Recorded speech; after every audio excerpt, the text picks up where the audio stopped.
What I hold here in my hand, guys, is $80 of, I sure hope this makes a difference. That's right, ceramic wheel bearings, guys. Are they worth it?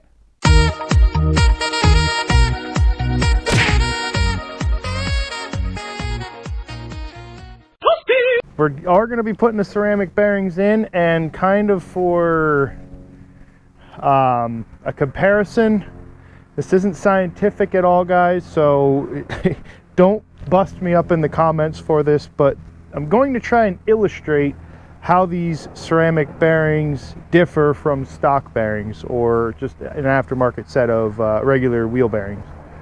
And hopefully it cost justifies the drastically different prices. I mean, there's just no way around it. Those ceramic wheel bearings are very expensive. A stock set of wheel bearings I think I can get for less than $50 for an all balls kit. I mean, even a good set of quality bearings are going to run you about 50 bucks. So this isn't scientific. Like I said, I'm going to reiterate that. All I'm going to do is I'm going to take the bike out both times. I'm going to ride it around the block to get some heat into the wheel bearings. So it's going to be with the wheel bearings kind of at operating temperature. And I'm just going to take a piece of tape. I'm going to stick it at a fixed point on the wheel, jack up the front end with those brake calipers off. So all that's spinning is just the wheel bearings. And we'll just kind of count how many times the tape goes around.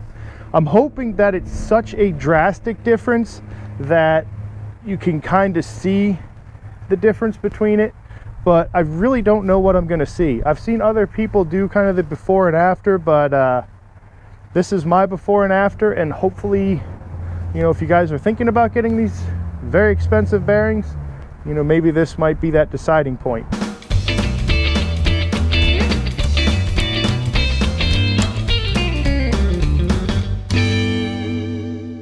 Alrighty, guys. Back from the test ride, and I've got to say that exhaust, I think it's just been that I've not been on this bike for a while, but it feels a lot different, a lot more powerful with that exhaust. It could be 100% placebo. The dyno's going to let us know for sure, but it feels like it's a lot more powerful than it was.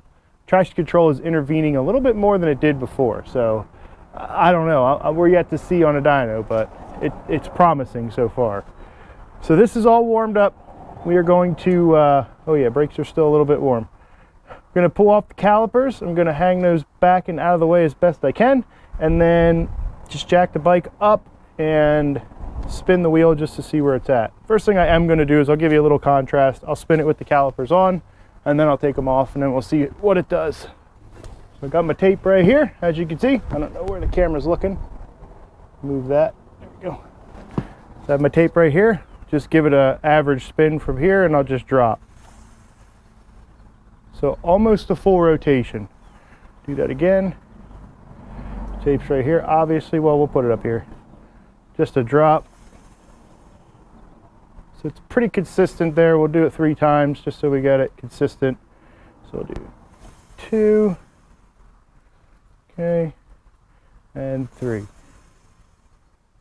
So almost a full rotation there. Now I'm going to take the brake caliper off and see how much more freely it spins. Alrighty, so now I have the calipers off. It's going to hold this one out of the way. Start at the same place. Just do a drop. So that goes almost a turn and a half there. I'd say I'd call that a turn and a quarter. Do it again, another drop. About a turn and a half, roughly. See if I can get another consistent drop. Just a drop there.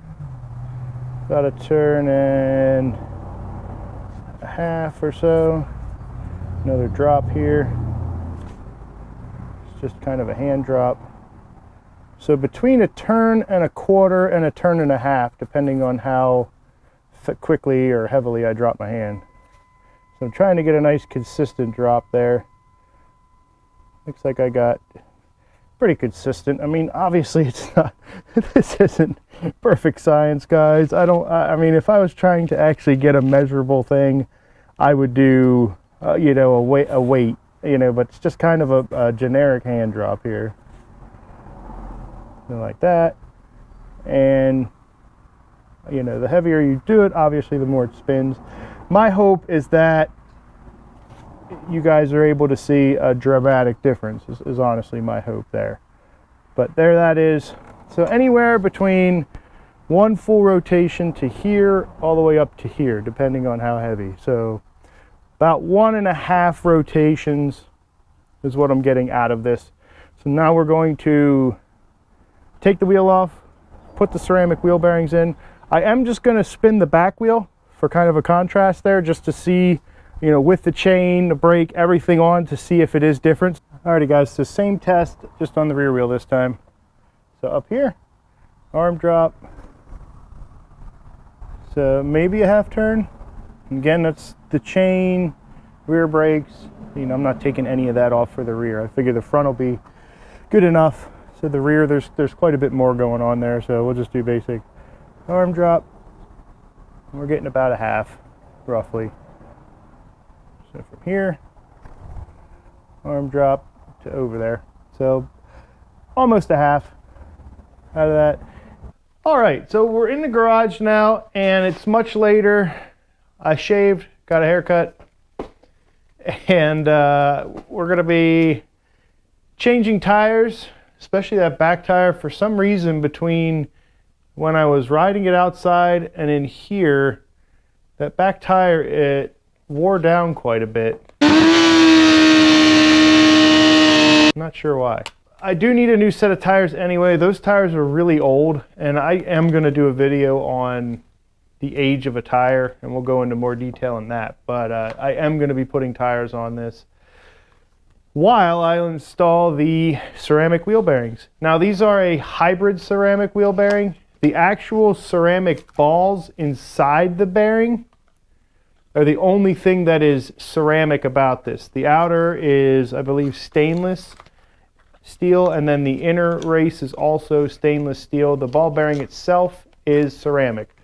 One of the things about ceramic bearings is they are extremely hard, guys. There's a couple of videos I was watching where guys are taking ball peen hammer, even a sledgehammer, and putting a ceramic bearing inside a plastic bag and beating it with a hammer, and it was denting the hammer, and it was also denting the steel that the bearing was resting on. So these bearings are extremely strong and hard, to the point where when you're installing these, if you don't do it correctly, you could actually indent the races from the ceramic wheel bearing so that it'll actually be pitted, if you will. It'll have a pitted feeling if you don't install these correctly. So I did my research, and kind of the best way to do it at home is with a socket that's just going to touch the outside of the bearing,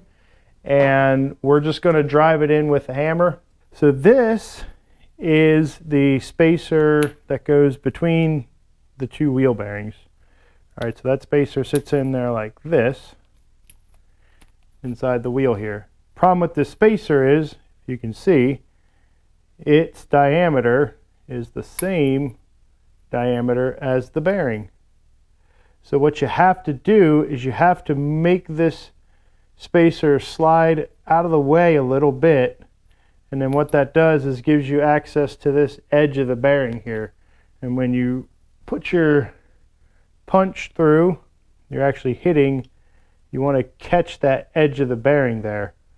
Now what makes this difficult is this spacer does not move that far. So you've got to take, it actually took this tire iron, I had to reach down in there with this and push that to cock it sideways enough so that I could catch the edge of this bearing. So it's a little bit of a challenge. I didn't show you guys because I've been fighting this thing for a couple minutes now. But as soon as you get that first initial hit where it moves slightly, then, you know, if you're on this side here and you get it just to move a little bit, then that'll give you more movement in this spacer, and then you can just slide it over, hit this side, boom, boom, boom, boom, and then work it out evenly as you can to get it out.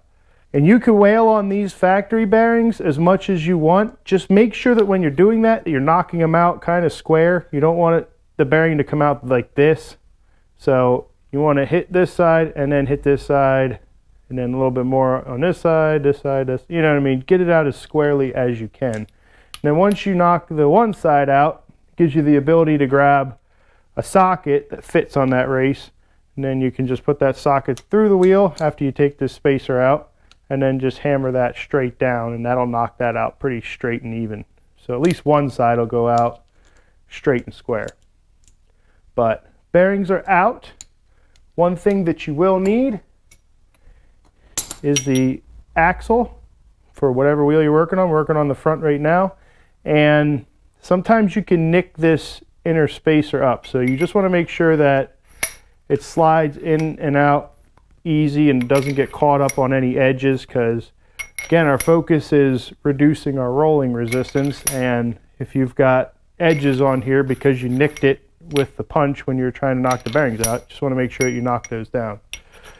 The other reason you want the axle is because when you grab your new set of bearings, you want to make sure that they're the correct bearings for the bike. Make sure that they are the front wheel bearings and that the axle slides through them and there's not a lot of free play in there, because the last thing you want to do is put those expensive ceramic bearings into this wheel and not have the correct set.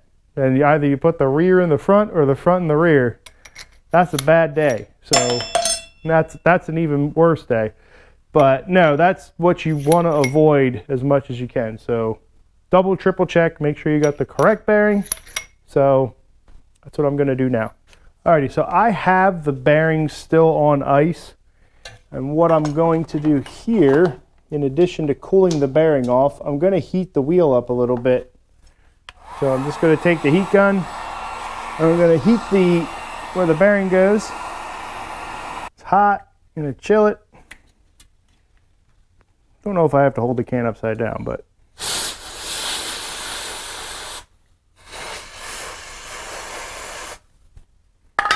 There we go. Set that in there. That, and then we're going to tap it in.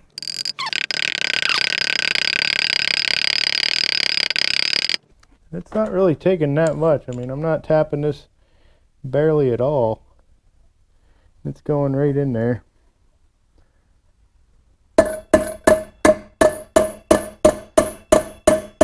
the way till it bottoms.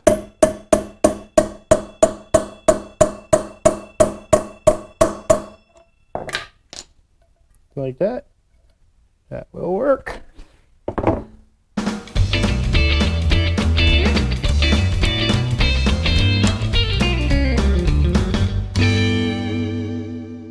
Alrighty guys, so we're back from the test ride here, and honestly, I can't really project the feeling you get with these ceramic wheel bearings, but it feels effortless actually. Like the bike's not struggling at all to do anything. Now I know what you're thinking, it's a ZX14, it probably doesn't struggle with anything, but it really feels like lighter, I guess you could say. It changes direction a lot quicker. Now that could be partially because I have a new set of tires on here, but just rolling, it feels like I have to use the brakes just a little bit more to get it to actually stop. So it feels like it's a little bit less restrictive, you know, that it's doesn't have that extra added resistance in rolling, but I don't know, maybe it's just me. But it does definitely feel different out there on the road. I don't know how to really describe it, but it does. So we're just going to do this again, the arm drop. We're going to start up here, and I'm just going to drop. And it makes it almost the whole way around. Now that's with the chain and the brakes dragging on it, so we'll do it again here. Just an arm drop. And so almost the whole way around here. Before, it wasn't making it this far. So, I mean, you're getting it almost the whole way around on that. So that is quite a difference. You know what I mean? It's not like a huge gain, but it's definitely less resistance there for sure. So that's a plus back here. I mean, it just feels like it takes less to get it to spin. All right, so here's with the brake calipers on, just an arm drop. So about 3/4. About full.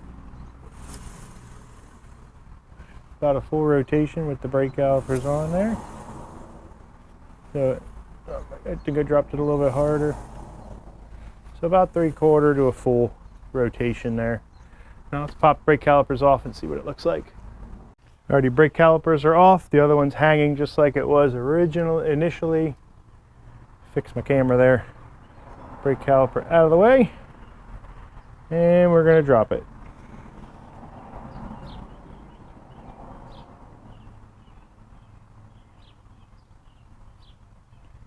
So almost 3.5 on the drop there. Start here again. Drop it. So you're definitely getting way less resistance on that. So roughly 3.5. Let me drop it again.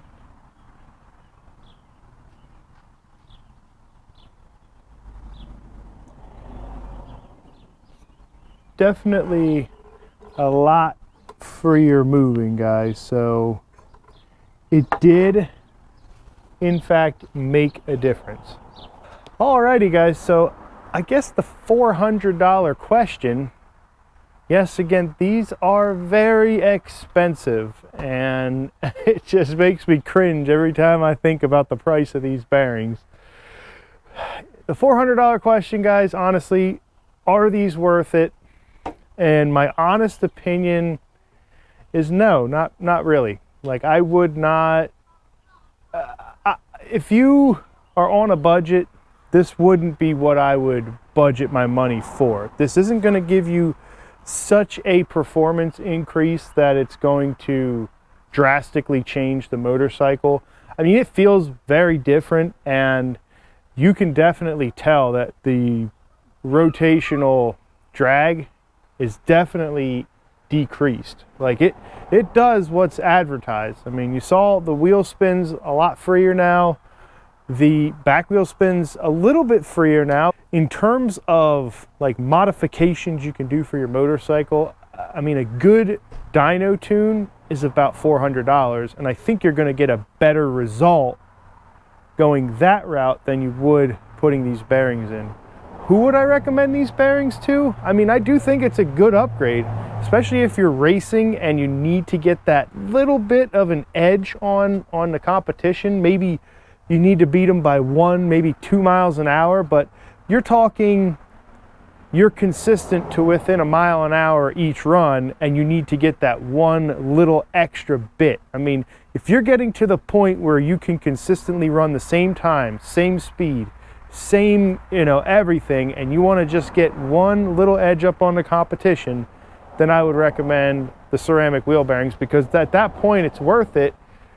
But I mean, that's at the very extreme. I mean, there, like I said, there's a lot better things you can spend your $400 on. So excellent bearings. I mean, these are top-notch, top quality bearings. They work well. Like, there's no beef against the bearings at all. They do as promised. I just think your money, especially if you're on a budget, is spent better somewhere else. And again, this is my opinion. It's YouTube. You can watch another video on ceramic wheel bearings, and they may tell you to go out and buy them. But me personally, it's a lot of money, and I think your money could be better spent somewhere else. Now, we are going to see if between the exhaust and the bearings, it made a difference on the dyno, and who knows, maybe I'll change my mind. If this thing makes over 200 horsepower on the dyno by just changing out the exhaust and going with ceramic wheel bearings, then I might, lean slightly in the other direction. But as for now, guys, I don't think they're worth it, especially if, I don't think they're worth it for just an upgrade. It's only if you're going to try and get a little bit of an edge up on the competition and you're at the highest level of competition. So, as always, guys, thank you for checking out the videos. Thank you for liking, commenting, and subscribing. We'll see you in the next video where this bad boy gets strapped down to the dyno and we shoot for that elusive 200 horsepower number. Will it do it? I don't know, but I'll take you guys with me. Have a good one, guys. Thanks for checking it out.